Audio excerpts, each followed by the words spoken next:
idea that I've always had is because you could fake the way you act, but essentially, my idea is if you fake enough, you essentially become that person, right? If I want to be a strong man, like I'll do things essentially faking it, but once I do it enough, I become a real person. I'll become that person. But then it gets to the point of you're putting on a front, but your actions like behind closed doors are completely different, and I feel like it doesn't line up. Well, it comes down to like um compulsive, like when it comes to like the 90-day rule of like living with somebody 90 days and that shit comes out. If they're a compulsive liar, that's just what they're reinforcing. They're just reinforcing a compulsive lie. So like the front is, "Oh yeah, I don't drink. I don't drink. I don't drink." And they know they're lying, and then they go home and they fuck binge alcohol. And they're like, "Ah, that felt good." And then they go back out, they're like, "Oh no, thank you. Oh no, thank you. I'm good, thank you." And then they go home and they pound. And then it's I don't know, I think it's just reinforcing like if they're because I get like faking it till you make it. Like, yeah, that's a thing. But there's also just reinforcing bad habits. Yeah.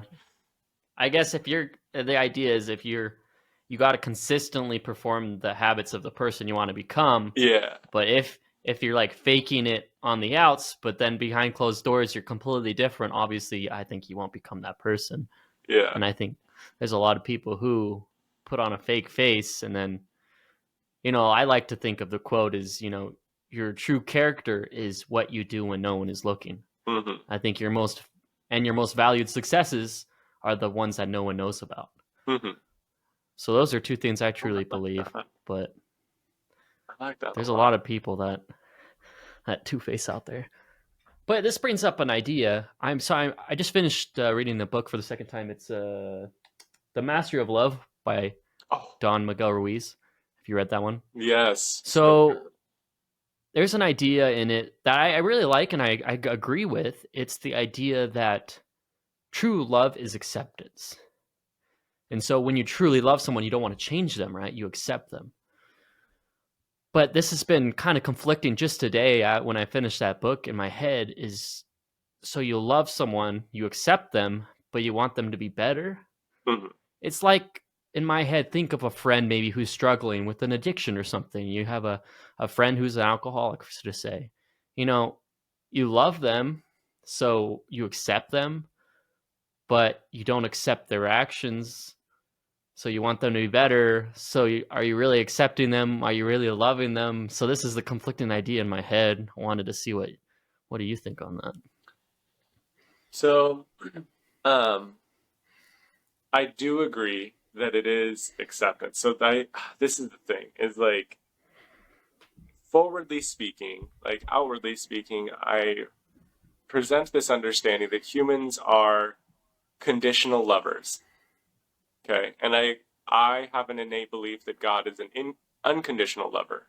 He loves unconditionally because though he sees the now of the failure, he also sees like longer time horizon. You're fucking up now. I know what it's going to give you in the long run.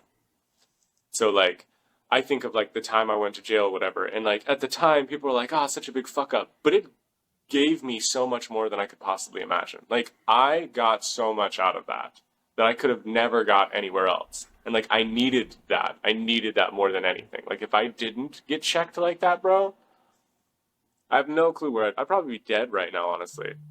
And so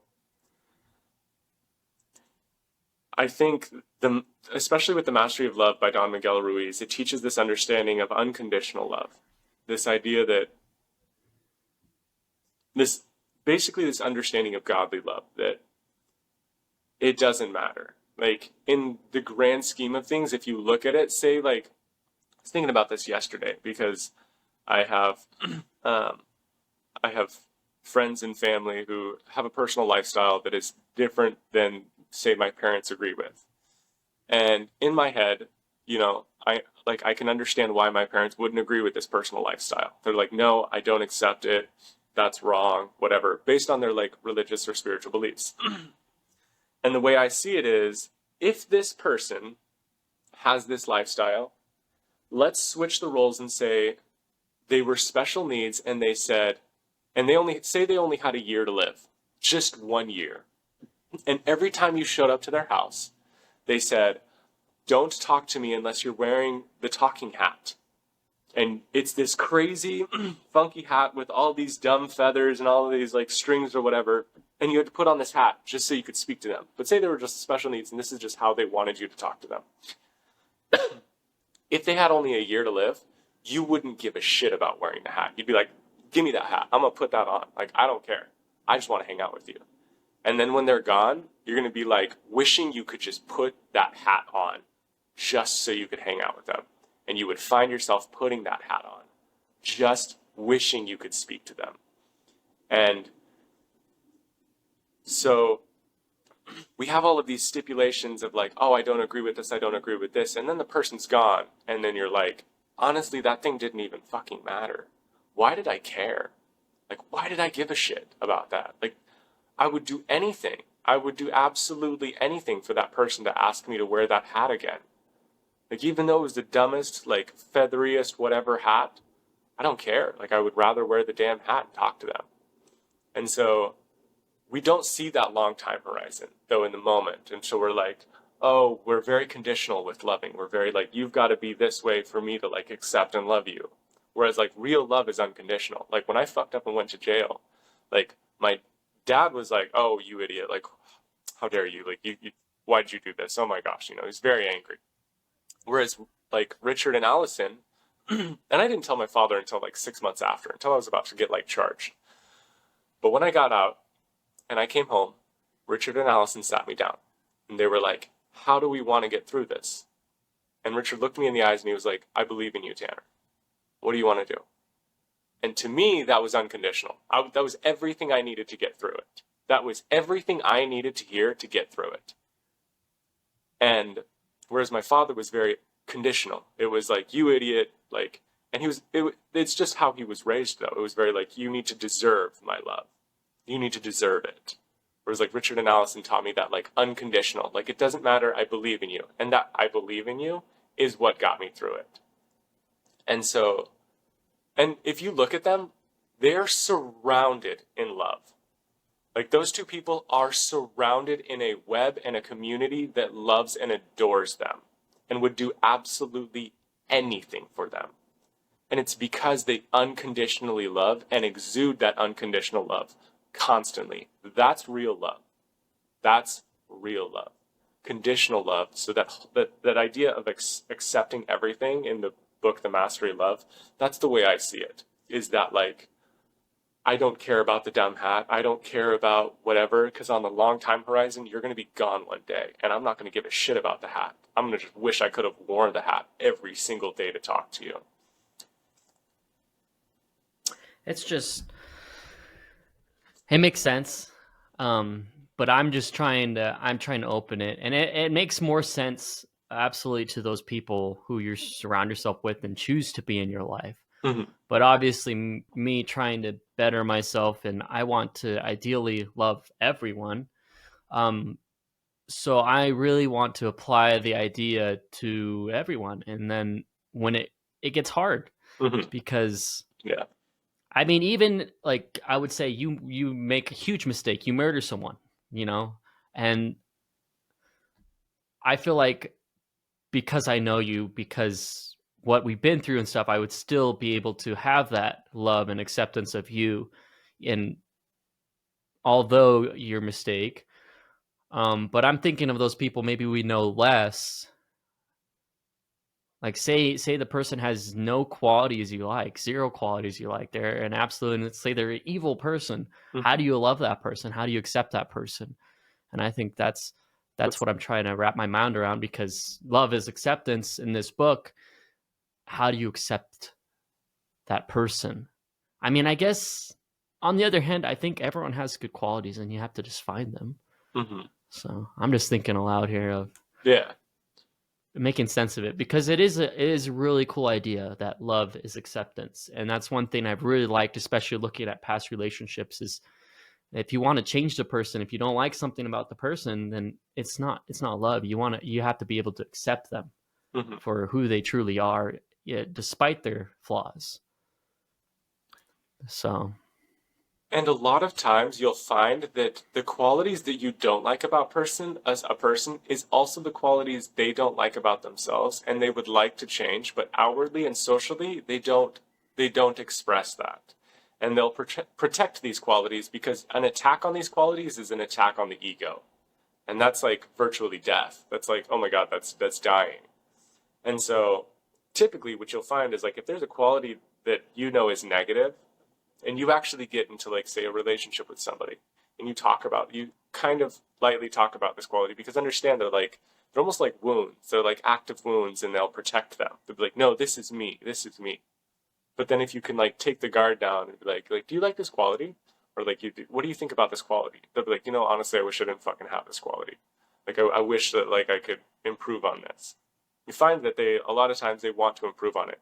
And it's this idea like if you look at somebody and you see something you don't like about them, like you shouldn't do this, they're going to defend it. They're going to be like, don't touch the wound, get away from me. I am this way, it is what it is. Whereas when the guard comes down and they fully trust you and they fully trust you not to hurt them, when that wound is like revealed and you go, what do you want to do with this wound? They'll be like, I want to improve, I want to fix it. Say they're overweight, they're like, I want to fix it, I want to fix it. Then you're like, okay, that's fine. How do you want to go about it? It's the same thing like when I went to jail. Richard wasn't like, you idiot, like other people in my family were like, you idiot, like what the heck? Whereas like I would defend it then. Be like, no, like you don't know shit. Whereas Richard's like, hey, it's okay. How do you want to go about this? I believe in you. And it's like, I want to get past this. I was no longer defending the jail thing. It was like, I want to get past this. I want to get through this. Like, I don't want to go back. Like, I want to get through my counseling. I want to get through like the probation days. I want to be good. Like, I want to get through this. And it was that like, he knew that it wasn't what I wanted. Like, I didn't want to go to jail. I didn't want to like experience that, but he knew I wanted to get through it. And it was that like pulling the barrier out away from the wound and being like, letting him know that I could trust him enough to be like, how do we want to get through this together? And it was like, I want to get through it this way. Like, this is how I want to get around this. And I don't want to be like a felon or whatever for life. And he was like, okay. Whereas like my dad was like, what the fuck? And I was like, I accept it. It's great. It's whatever, like, fuck you. Like, you'll defend it.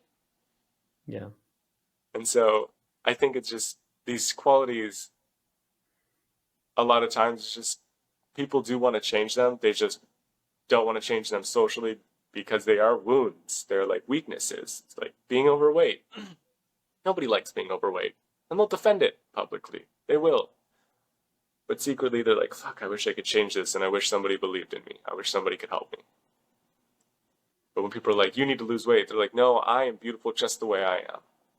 It's like, you didn't remove the wall first. You didn't like, hey, how can we fix this? What do you want to do? yeah. I guess yeah. You have to accept them first, Mm-hmm. so they could have that trust with you, and then they're able to open up. But at that same time, you can't expect them to change. I feel like because yeah, it's an interesting topic. But I think you hit it on the head though.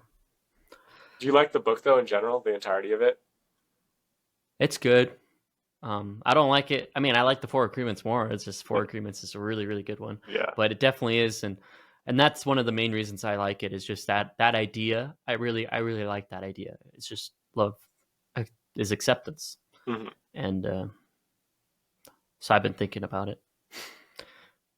I want to better, because and here's another thing I've been thinking about is I'm reading and it's a good input, but how many of the ideas do I actually maintain and grow and create from? And I think it's minuscule, especially if I'm just sitting and I'm reading and I finish the book and I put it away. I think there has to be, and so this is where my other idea is, I think there's something in between input and output. I think there's a process in the middle that happens, because I read that book and I get an idea, and if I don't do something with that idea is gone. And although I'm getting input from that book, and maybe it's just the form of input, maybe the input just needs to be better, but as in I'm thinking about the idea from that book, right? And now I'm expressing it to be able to build upon it. Ideally, I would take that idea and I'd write it down. That's one thing I want to start doing is writing down these ideas that come from the book, because everyone's going to read a book and have different ideas, and you'll be able to build and expound upon those. But and that I don't know. That's one thing I've been thinking about. Do you think there's a process in between the input and output that's important to kind of realize? Um, yeah, I think I wrote something about it this last week. Um, Actually, I'm like 100% sure I wrote something about this last week. Um, where did it go? Oh shoot. It was something about something.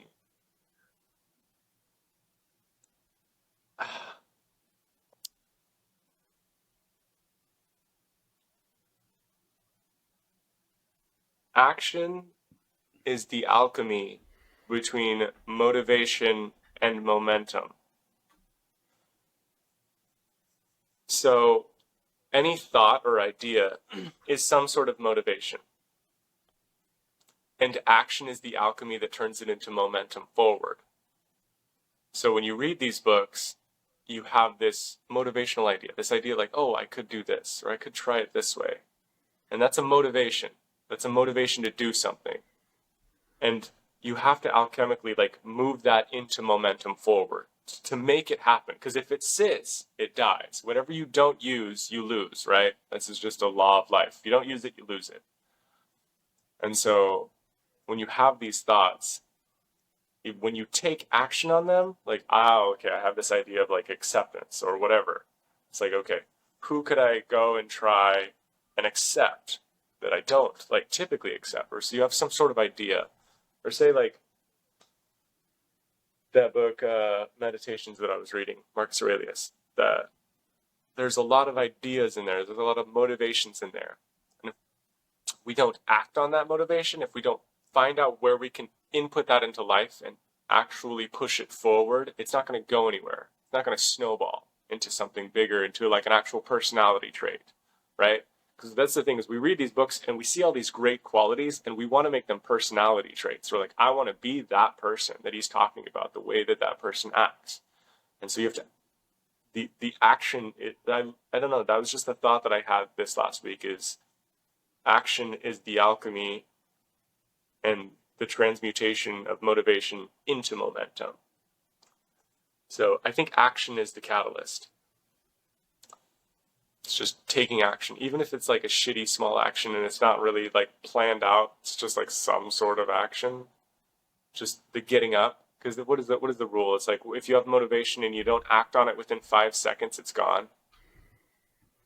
If you're like, oh, I want to go to the gym, but you don't do anything, you start to lose that motivation. It starts to go away, and you're like, oh, I could go tomorrow. But when you have that motivation, it's like, I want to go to the gym, and you count down from 5, 4, 3, and you get up, you are more likely to go and do the thing. You've just alchemically moved motivation into momentum forward, into doing the thing. So I think That actions. reminds me of a video I watched that I thought was a super cool idea. The guy talks about he says I think it was do it now, and he says Mm-hmm. that over and over again, like 1,000 times in the day. He says he just practices do it now, do it now, do it now. And so whenever an idea comes in his head, that the response automatically goes to it. He's like, do it now. And so he never procrastinated, and he always just thinks of like, maybe I should talk to that person, or maybe I should go to the gym, or maybe I should. It's just the idea of doing it now is it's like you said, it's the catalyst of going and making something out of an idea. But it just comes to mind. There's an idea that keeps on popping back up to me ever since I did my NASM personal trainer deal. Is just information is motivation, Mm-hmm. and every week that's being reemphasized to me because I mean, just take fitness, for example, with you and me. How much information do we have on fitness? We have years and years of experience and studies. And so we have a lot of information. So why do you think we hit the gym a lot, and it's just we have that information, we have that motivation. And I just been thinking about it in areas that I struggle with. If I were to get more information on that area and study that, maybe it's an addiction or a vice or any struggle, if I were to study that and why it's bad and how to overcome it, I think that information turns into motivation and turns into that action of overcoming it. Hmm. But when it comes to this process in between, because yesterday, or our last episode, we talked about, because I set my goals to an input goal and an output goal, which I've been liking. I've been rearranging my goals like that. But just for my intellectual goals, I have my input as my reading and my output as my writing. I've been struggling with writing, like, pretty hard. And what I realized I haven't been doing is studying. Like, I've been reading almost every day, and it's Hmm. been great. I've been reading a lot. But I haven't been studying. And so I think this is where the idea is kind of stemming from, of something in the middle, is if I'm reading a book and a certain idea, it makes sense to me, it clicks, and I want to expound upon that idea, I write it down. And maybe I can continue reading, right? I could just write it down quickly, continue reading my book, sure. Um, but then I put the book down and I actually take those ideas that I wrote down and I will study those ideas. I will expound upon those ideas.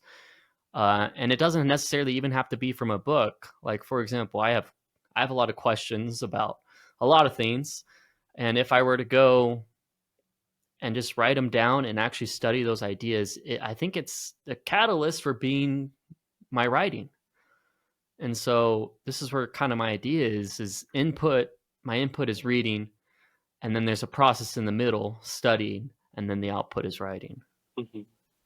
So that's, yeah. There's always some sort of alchemy happening in the middle. It's that changing form. The alchemy is changing form, so it's the input changing form into output. So it comes in, we change it into something that we can use, and then we put it out into the world. So yeah, there's some sort of catalyst, alchemy happening that we have to engage in to make that output happen. Because you're right, like when it comes to working out, we have a ton of information, a storehouse of information that we can call upon to get us motivated to go work out. It's like, oh man, I haven't been doing reverse grip curls. I want to do those. Those really make my like biceps pop. I want to do those now. And it's like, let's go to the gym. And it's like, there's an instant, like there's, oh, I could compile, I could also, since I don't do those, like I could do like front squats. Since I also don't do those, like I could focus on some of my weak points today, you know? Like, yeah, fuck it. Like with all of this like information that we can call upon, that like is just a storehouse of motivation. So you're definitely right. You definitely hit it on the head with that information is motivation. And I think a lot of the information, if not acted upon, like when you receive that information, if you don't write it down, if you don't put it somewhere and you don't expand upon it, like you said, it doesn't actually become like momentum, an actual thing that you do. Like reverse grip curls weren't a thing until you did them. Like you saw them, you're like, oh, cool, you know, interesting. And then it could have just faded away into oblivion. And then one day you finally did it, and you're like, wow, the pump is insane. Holy crap. And then you like, now you're doing them. It's that like action. You go like, I'm going to do that now. I'm going to try that thing now. Or I'm going to write. I'm going to think about it a little more. There's always some sort of like alchemy that happens. And so now thinking about the goals again, I don't think I have all these goals set as input output. I don't think it's input output. I think it's input action. And then the output is whatever result will come out of that, the input and the action. Mm-hmm. Because, like with my music, my input is my music production, study, and then my action is my music production. The output would be whatever songs that come from that. And so that's what I'm realizing here is there's an input and action and then an output. Mm-hmm. You have to play with your ideas. You have to expound upon the ideas and work with them. I mean, when it comes to working out, I mean, you either, you watch videos or you study and you learn the workouts. You have to actually go there and experiment with them and play with them. And then your result whether you get strong muscles or more strength, or that's your output. Mm-hmm. And if you think of a pendulum swinging, it like swings to one side, and then there's a middle area, and it swings to the other. So it's like motivation, action, momentum. And I think that's just how it is. It's like, yes, there's the three process to it. There's the three. It is just like input, action, like momentum forward. Because I think, yeah, with the output, you don't have control of the output. The output is whatever you gave it. You push it, and okay, where does it go? That's what happens. And so, at least when it comes to goal setting, you can't really. I mean, you can set an output goal, but your actual action is not going to be your output, I feel. I'm trying to think of. So when we first started doing this, before we actually started recording a podcast, you had the idea of the input output, right? And you've been thinking about that for a while. I had different words for it. Do you remember what those words were? I'm trying to think of it. Was it creation was the output?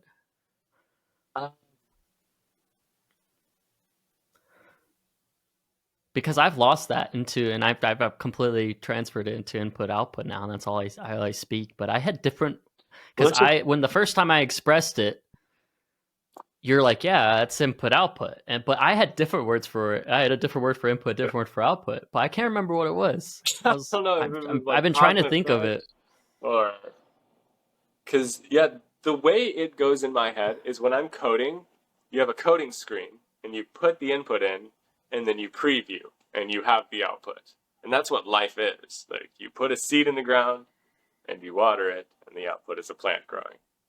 And it's like, the input was the seed and the water and covering up the soil and the sunlight, and the output is a plant growing.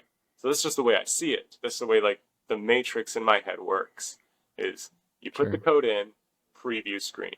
Put the code in, preview screen. So that's just the way I see it. I think what you said before is probably either cause and effect. Maybe. I don't remember.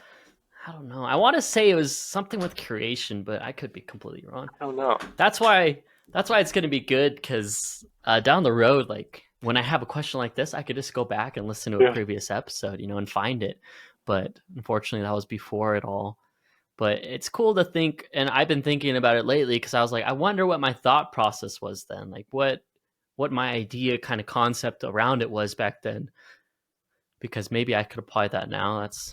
But I can't remember what I called it. Maybe I mentioned it on an earlier episode. Maybe I'll have to listen to them and say it. Because it was a strong idea I had, and it was something I truly, and I remember having that idea, and then you had input output. I'm like, that's cool, he has that, and I have this. Yeah. And then, but mine just transformed into yours, so I lost it. The way I see it is action is also maybe part of, well, no, I feel like it is output. Well, it's a part of input as well.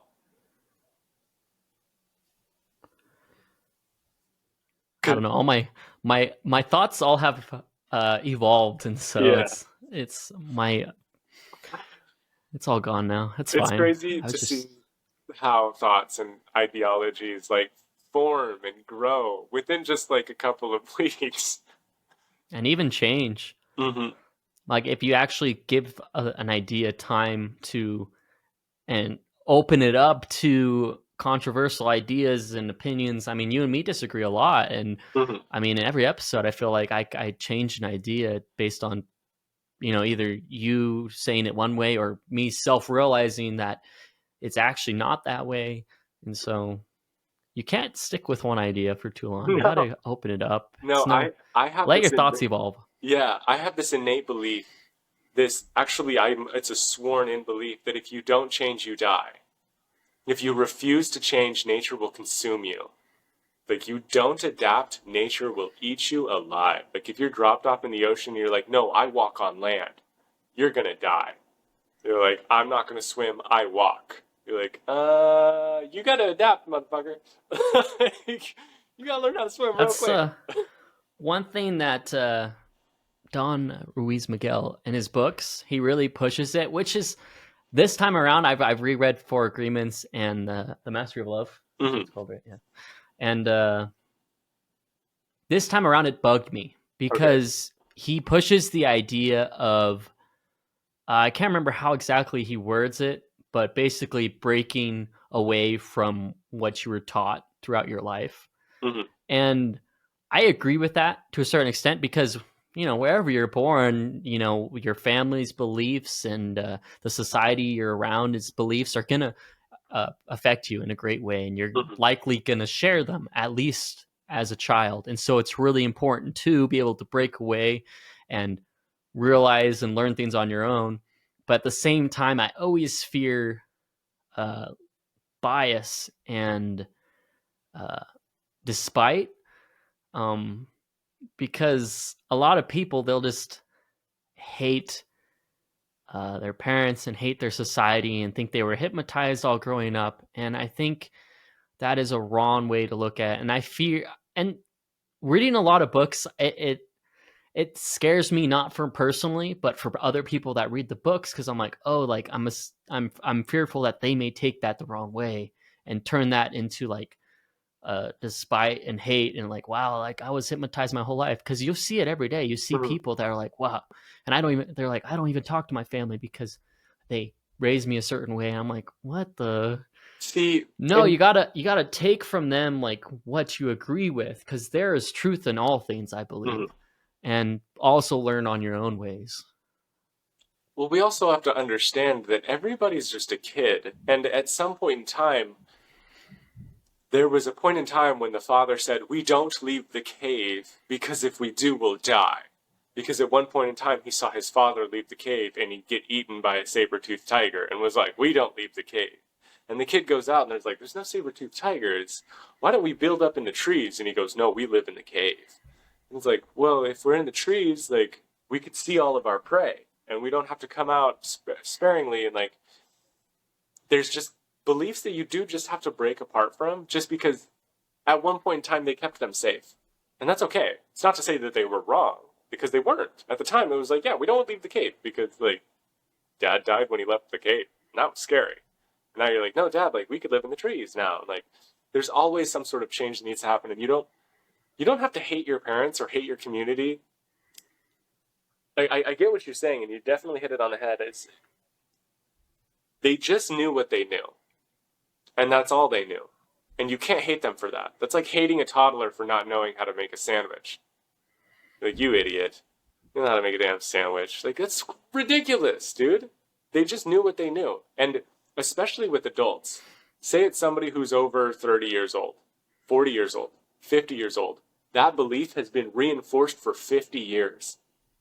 It's like, whatever belief it is that you don't agree with, understand that that has been concrete in their mind for 50 years. So for them to break that mold is breaking 50 years of coding. That's fucking hard.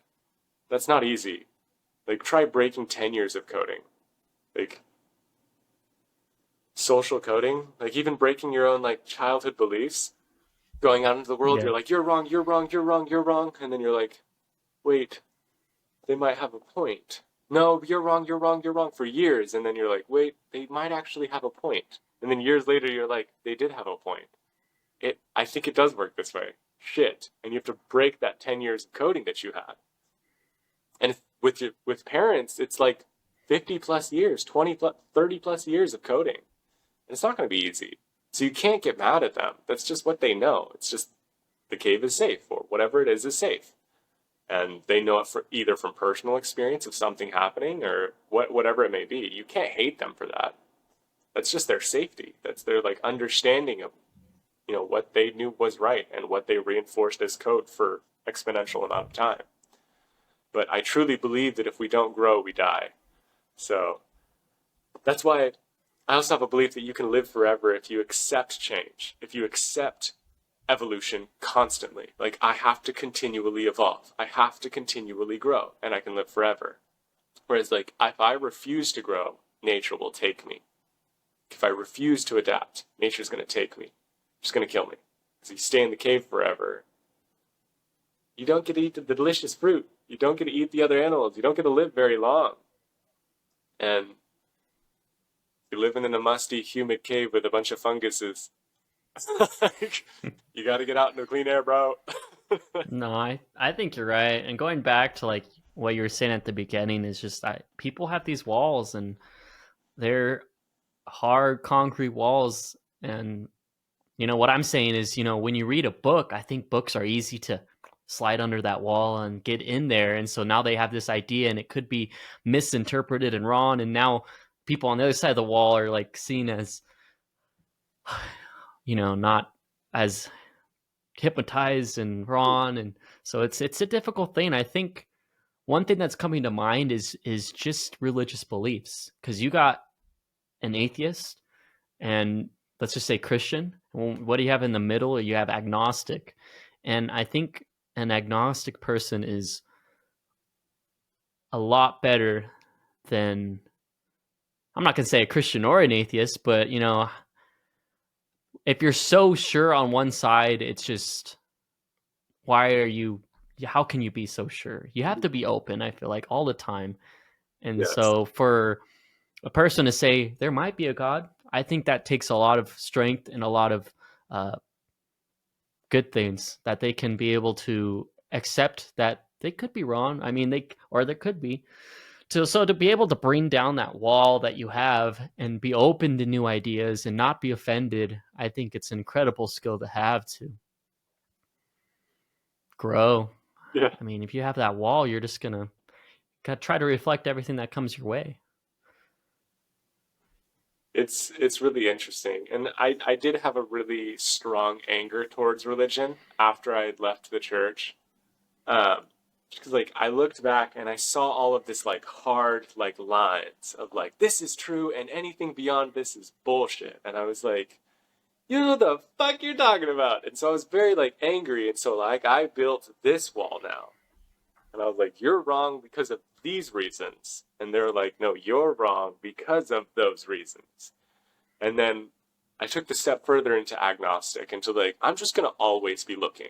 I'm always going to be looking for my God. I'm always going to be searching for him, her, whatever it may be. I will find him, her, everywhere. I will look for them in everything that I see. In a grain of sand, like everywhere that I go, I will find God. That was like my belief, is that I'm just going to look everywhere. I'm gonna find God everywhere. Sure as shit, I found God everywhere, like everywhere I went. And I like this quote. I'm pretty sure it's in the Bible, actually. I don't know what chapter, verse, whatever. I remember how it goes, and it's wherever the sole of your foot shall tread, I have given to you. I've given unto you. It's like every step you take is a gift. Like every step, it's a gift. Like not everything, everywhere you move, everywhere you go, every step you take, every movement you make is a gift. It has been given to you. And so I do cling to that belief that like I can find God everywhere. There's not a single crevice or place on this earth that I cannot find God. And so that's why The Mastery of Love by Don Miguel Ruiz had such a massive impact on me. It's because of that like acceptance of everything. Like you've got to be able to find God in all of the things you hate and all of the things like you're going to find it in all the things you love. Like we find God in music, right? We can find God in that music, like that feeling of like, oh my gosh, yes. Then we also have to learn to find God in like brushing our teeth, like combing our hair. Find God in like coding. Like find God in a book, in literally every book we read. Find God in every person we meet. It's like, wow, they got a little piece. They've got a piece right there. I see it. You can look in their eyes and you see that like love, like exude from them. You're like, hey, that's God. There it is. That love they're exuding, that like unconditional love, whatever it is. So, I think it all comes back in a roundabout way to, because right now we're talking about bringing down that wall and not have these conflicting nature towards other people and other ideas. And I like to think about, you and me, we have a lot of different ideas, but what's funny is almost about everything you say I agree to a certain extent. And I think you could take two people, one believes, uh, just say one believes in God and one believes in this all powerful big dragon, it's the same thing. Yeah.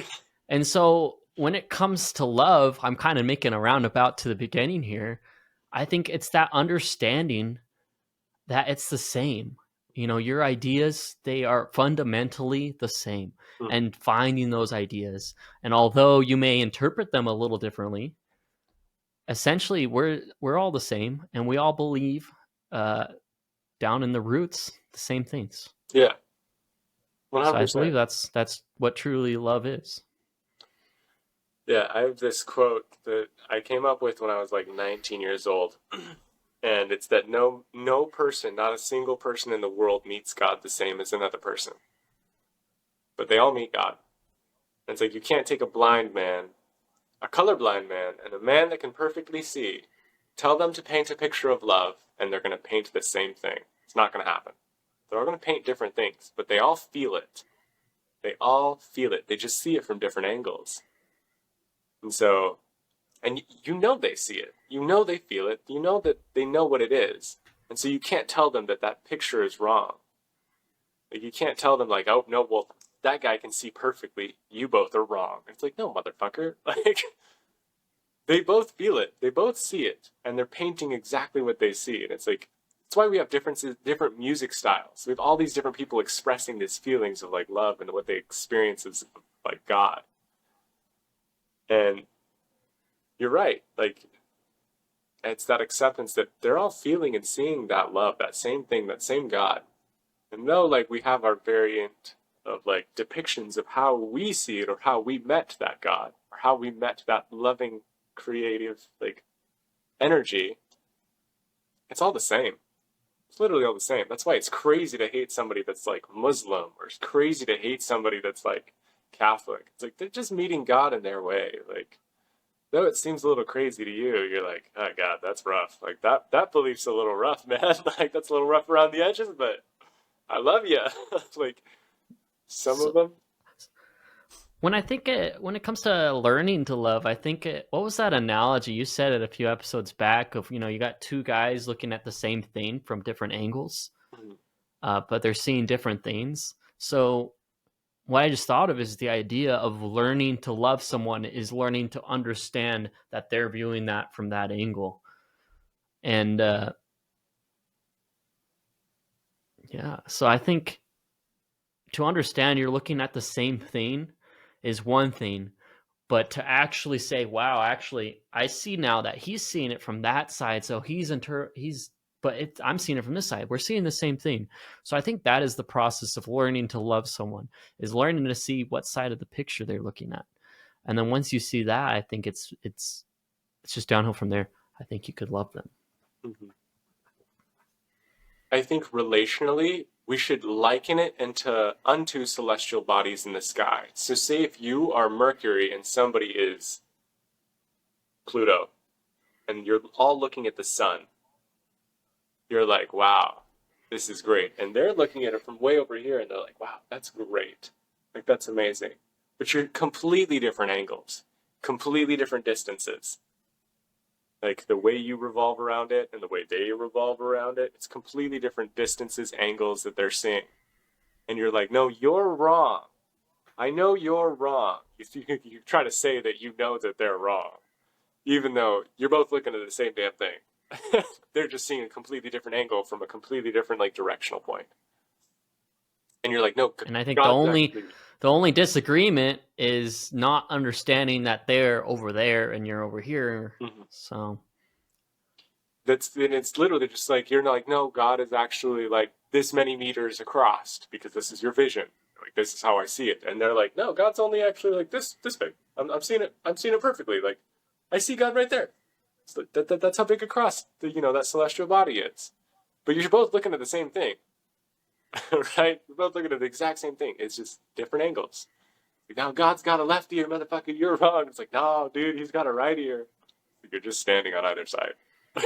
Just, yeah,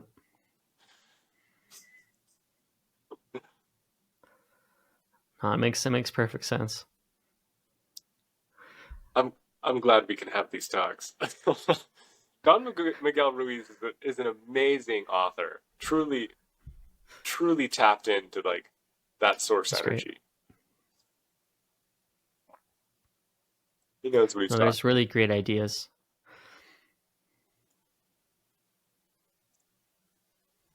It's kind of funny. I need to read those books again. I have them, and the Four Agreements was something that I like read every year. And I remember when you like reached out, you're like, dude, I've been reading books. Like, what are some good ones? And I like just dumped a bunch of names on you. I'm like, read this one, read this one, read this one, read this one.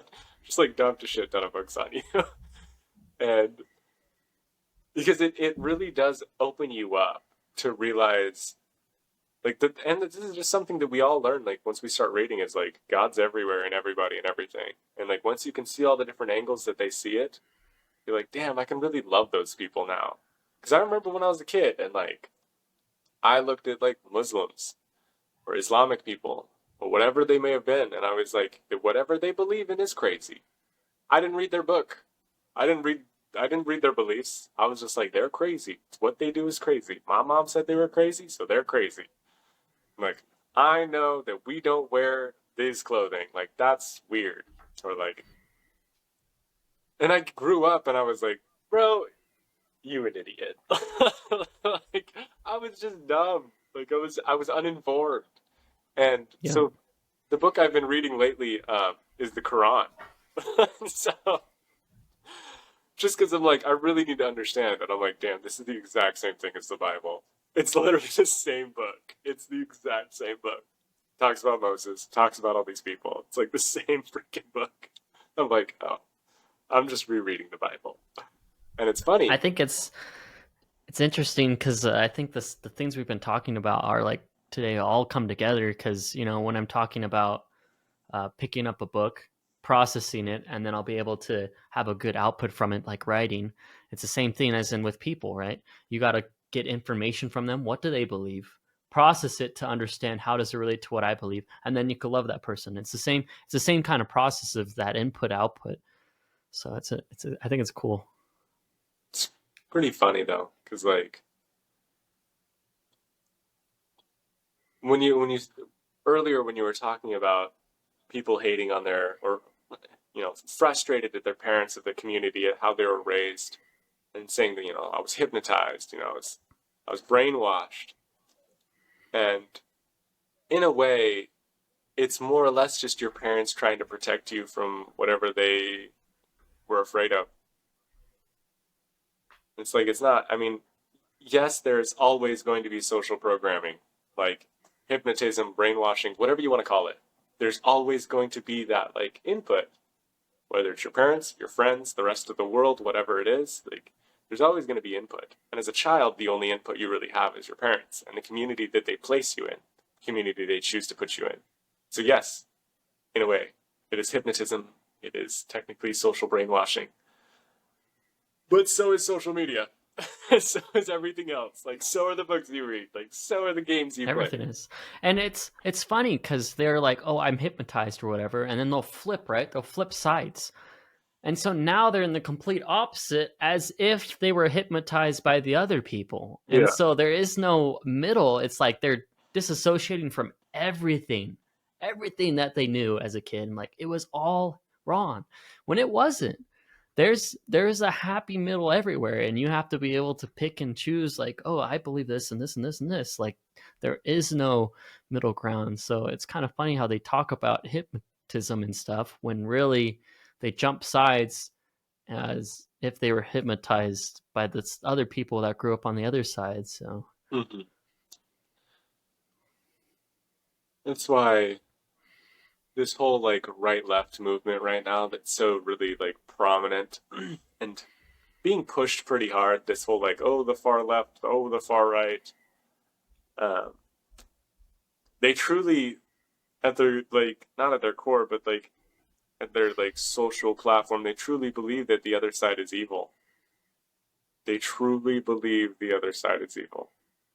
And you listen to these people on like what you would consider the far right, and the way they speak about people that are like on the far left is like they're just like hateful, evil people. And you listen to these people who are on the far left and they look at the people on the far right and they're like, they're just these hateful, evil people. And you're like, damn, you're both saying the same thing. That's kind of funny. Yeah. It is kind of a coincidence that they're like, yeah, they think the same thing about each other, even though they believe each other is the. And I Hmm. think they talk so abrasively about what they believe in, about their like strong beliefs that they're not going to give up. You know what I mean? Like they're strong. Like I'm not going to give this one up. I'm going to keep this one to the day I die. This side's like I'm going to keep this one to the day I die, and you're wrong. And it's that they're like if you look at the pendulum swinging, they are at the like cusp, the very edge of this side, and they're at the very edge of this side. And they're both looking at each other like, I don't want to be on that side. I don't agree with you. But in fact they actually came together and like cohesively just talked about these things. They're like, wait, we kinda actually I agree with you there and I agree with you here, and you're actually kinda right on these things and we're kinda fighting the same fucking battle. This is weird. But it's their like beliefs that they don't let go of that are hurting them and that are making them hate the other side. It's the beliefs that they're not willing to evolve around or change or grow with. It's the ones that are like, this is set in stone because of 40 years of programming. It's like, oh, okay, I see. And it's the same thing on both sides. There's a cool idea here. I'm gonna grab my notebook here. Okay. It's called it's one thing that I studied at one point. It's called the common conflict. I thought it was a really cool idea because it's the common things politically or whatever that people will either they'll choose one side. And so you got facts and feelings, history versus future, and justice versus mercy. So I've like studied it, and I those three, and they all kind of fit on two sides. You know, you got the Yeah. facts, history, and justice. Those three things really go to one side, and then you got feelings and the future and mercy, and those things really go to the other side, and they really go Whoa. together. And Whoa. so it's a really cool concept because people will really uh, identify with one side or the other, and they'll really not want to go with the other side. And so they'll just completely shun the other side when really both the sides are what you need to be picking things from. Damn. Bro, when you read those side by side, that hit me hard. Because you can see both sides. You're like, oh shit, I know which side's which. You're like, Yep. oh my god. Oh my god. And you could look at it honestly, if you look at any conflict, whether it's politics, whether it's war, or even just two people arguing about something, I feel like you could take those two and you could put a side on each of those. And so it's a really cool concept. It's the common conflict. That is interesting. I need to like write all of that down because that was really good. Facts versus feelings. And if you look at that, ah, God, that fucking hits. Because you'll be pulled to one side or the other because you like Mm-hmm. you relate to it more. But then if Yep. you look at it entirely, you're like, wait, they're both like right. They're both important. If you actually understand it, I mean, just like looking at history and future, it's like you can't have one without the other. Mm-hmm. So if you actually go into it, and facts and feelings both are important, justice and mercy both are important. So if you actually interpret it and study it and understand it and actually realize where you're identifying with, you're like, oh wow, like I actually should pay more attention to that other side because it's extremely important. Actually, putting words to it and information on it, Damn. it makes sense. Damn. That's a hard hitter, bro. I wasn't ready Yeah, for that. Fuck. but you want to know what's funny is I wouldn't even brought this up, but I'm trying to. I pulled this notebook out. I'm like, I want to build upon ideas again, and so I read that earlier today, and so That's you got to interesting. constantly be building ideas, or else you're gonna lose them. So always write them down and build them. And Yeah. That's a good one though. Facts versus feelings, history versus future. And it's so true. Like if you don't pay attention to history, you're going to repeat mistakes in the future. If you don't pay attention to the future, like you're going to be focusing on like the wars of the past and how you should just how they performed justice in the past. Like they would hang people publicly in front of children. Yep. That's not okay. Yep. No mercy. There Yeah. was no cruel and unusual punishment back then. So, Yeah. It's like you have to pay attention to both sides. But you can see where the far right and the far left are. Like you can mhm. see those both sides when you look at that. That's crazy as fuck. Yeah. That's so intense. What brought this was politics, was brought my studies to those ideas, is because I didn't understand, like, what was funny is in high school, they make you take a test to see, which direction you're in. I was doing a musical or whatever. And so I got pulled out of class that day. I had no idea what political affiliation I was in. I didn't know anything about politics till like a year ago. And so when I finally started studying, I'm like, I need to know uh, what these political parties are and where I stand so I could play part and yada yada. And I watched a video, and the guy explained it. I don't know, people might get offended by it, but the guy explained it like there's a big farm, and maybe two people could buy the farm, and then one guy goes in the farm and there's a fence there, and he says, okay, there's a fence here, I'm gonna leave the fence here. And then the other guy goes in the farm, is like, oh, there's a fence here, let's remove the fence. And while the guy who kept the fence there is the right-sided guy, and the guy who removed the fence is the left-sided guy. And I guess neither is right or wrong, but the question is why they were doing what they're doing. And so that brought into my mind is like studying these things. And Yeah. so It's just that like great dichotomy. Like left brain, right brain, male, female. There's that dichotomy again. mhm. Neither are wrong. Neither are like right. You need both of them. You have to have both of them. Like you can't just operate on a right brain. You got to have the left brain for structure. Like you can't just operate on the left brain, or else you will have no mercy on people. It's you got to have both. Yeah, that's a good idea. I mean, you got, right brain, left brain, man, woman. I mean, all of them work together to create something awesome. And so one without the other is bad. I mean, It's you're just you're going to oh be my god, horrible. it's lack of creation. It's a Mm-hmm. standstill. One without the other is a complete standstill. There's no creation happening. It's consumption. It's just like being eaten away. It's just like fading into the past, into oblivion. Oh, that's creepy. Oh shit. You gotta have both. Ah, you gotta have both parties. Oh my god. It's like Adam and Eve, you know, is when they were first put in the Garden of Eden, they didn't know good or evil, and they had to know it to be able to progress and move on, I guess. So you have to have both to. I guess that's a different kind of conflict, because that doesn't really fit with the sides good and evil. You can't. But Because good and there's evil are always subjective.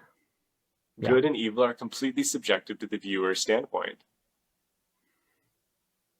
It's like And that's I evil. guess when you actually better your understanding, you realize that both sides of every conflict is good, and there's good from both sides. Mm-hmm. That's so intense. Evil essentially is sticking only with one side. Yeah. Is sticking to just your core beliefs and not surrendering to like growth or evolution. I would say that's not necessarily evil, but just lack of Yeah. that's just destruction. Like that's just destruction. I think it's the difference between growth and decay. By Yeah. being open to everything, you're going to grow, but by identifying only with one side, you're just going to decay. You're not going to grow because you have nothing to build on. See, And this is why I believe in eternal life, bro. Is because like people that don't grow degrade by a certain percentage. But if you grow by a certain percentage every day, you're growing, you're not dying. And if you look at plants and trees, like they can grow forever. Like there's a lot of plants and trees that can literally grow forever. And but if they don't get the necessary nutrients, sunlight, the things they need, they will decay. They will start to die.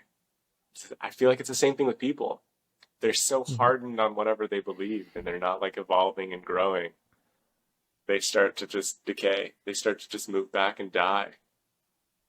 It's like you gotta keep moving. You gotta keep growing, or else nature will consume you for nutrients for the rest of whoever chooses to grow. Damn.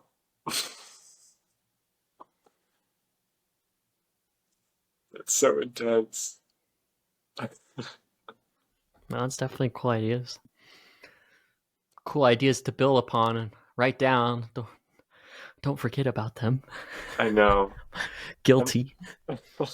I'm glad they're all technically stored on our podcast. Like I'm glad they're all. Oh, that's for sure. Stored information that's like publicly available to me and whoever else. But yeah, no, just speaking about the podcast, how it's just evolving ideas and such, and speaking with them, I would say is some form of actually, it's an action. So yeah, I would say it is some form. Like my memory sucks, but I'm able to pull things that I've said on the podcast, pull things that you said on the podcast. Like I could remember them because I feel like it was somewhat written down in the eternal scheme of things. There was an action that took place on the idea. Mm-hmm.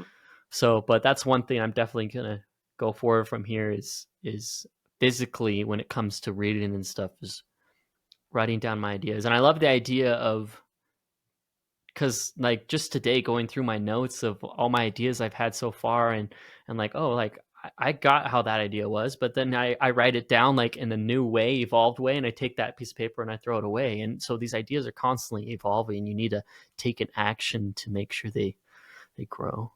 So that's what I'm going forward. Yeah, you want to keep your ideas in motion. You want to keep them in momentum. Just my god, it's all ties together.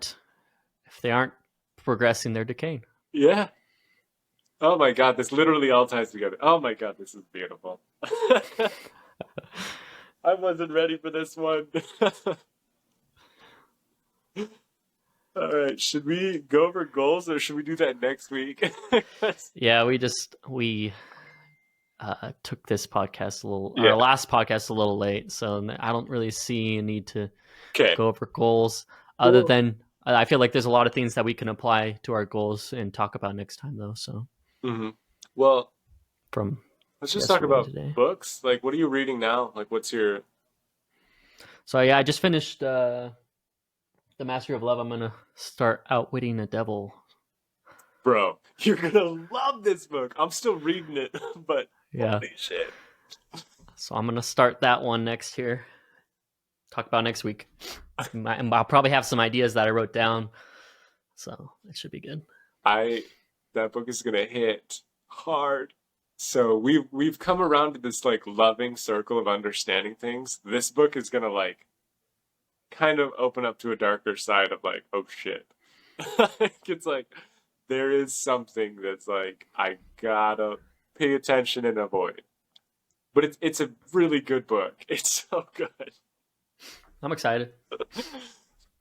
It'd be cool because like we're both reading it. We'll both be reading it. So I feel like we'll be able to expand upon it quite a bit because it's the same time. We don't typically read a book at the same time. We don't typically do that. So this will be fun. It's like a book club. Gosh. Yeah. All right. Well, I guess that concludes our 18th episode. Is that right? 18th episode? Yeah. 2 minutes to life. All right. We'll see you guys next week.